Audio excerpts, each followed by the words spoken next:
Hello mga kanek-nek, ngayon po ay napakainit at ang gagawin ko ay itatry ko yung kanilang ginagawa na maglalagay ng kawali sa mainit. Kung makakaprito po tayo ng itlog, totoo kaya yun? Hindi ako kasi naniniwala. Ngayon po ay ang oras ay alas 10:50. Mamaya po ay babalikan ko ito mga alas 2 o alas 3 kung makapagluluto tayo ng itlog. Di po ba? Ayan po.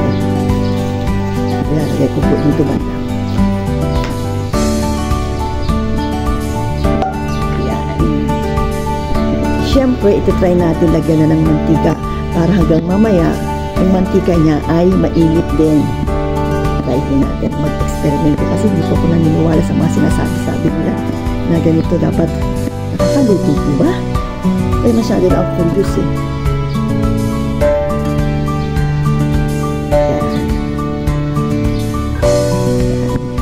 Hindi naman siguro yung matutuyo dahil mainit siya dahil mantika. Ayan, itry po din natin kung matutuyo po rin po yung mantika. Sobrang init. Ayan po.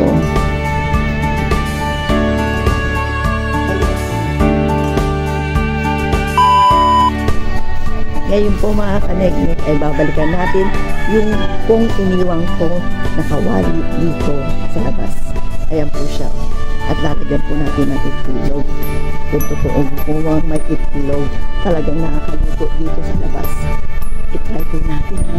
Kasi hindi po tayo ako naniniwala sa totoo. Napakainit na po. Alas 10 na po ngayon. 2:15.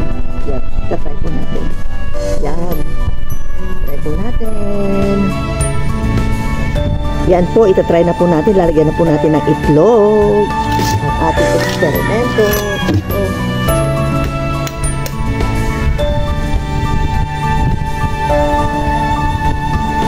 Ayan po, oh. Ba nakikita nyo po? Parang mawalang nagbago. Siguro kailangan isang oras pa yan dyan. Ayan po ang reaction niya, oh. Ayan po, oh. Diba? Kaya hindi po ako naniniwala yung sinasabi nila na nakakaluto. Hindi po. Siguro yon nilagay muna po nila muna sa kawali. Sa stove. Yung kawali. Bago nila inilabas. Tsaka yung hotdog-hotdog. Wala kayo pong katotohanan yun. Kaya huwag po kayo maniniwala, oh. Ilang oras na po ito nakalagay dyan. 10 o'clock hanggang alas 2 po. 4 hours. Wala pong pagbabago. Kaya wag po kayo maniniwala. Kaya wag po kayo maniniwala na nakakapagluto. Sa init, ang itlog, naluluto. 4 hours po yan. Nag-start ko po nilagay alas 10. Alas 10, alas 2. Alas 2. Wala pa pong reaction. Kasi nungalingan po talaga. Ang sinasabi nilang nakakapagluto. Ito po. Oh, iiwanan ko na lang po muna yan dyan. Tignan ko talaga kung maluluto siya.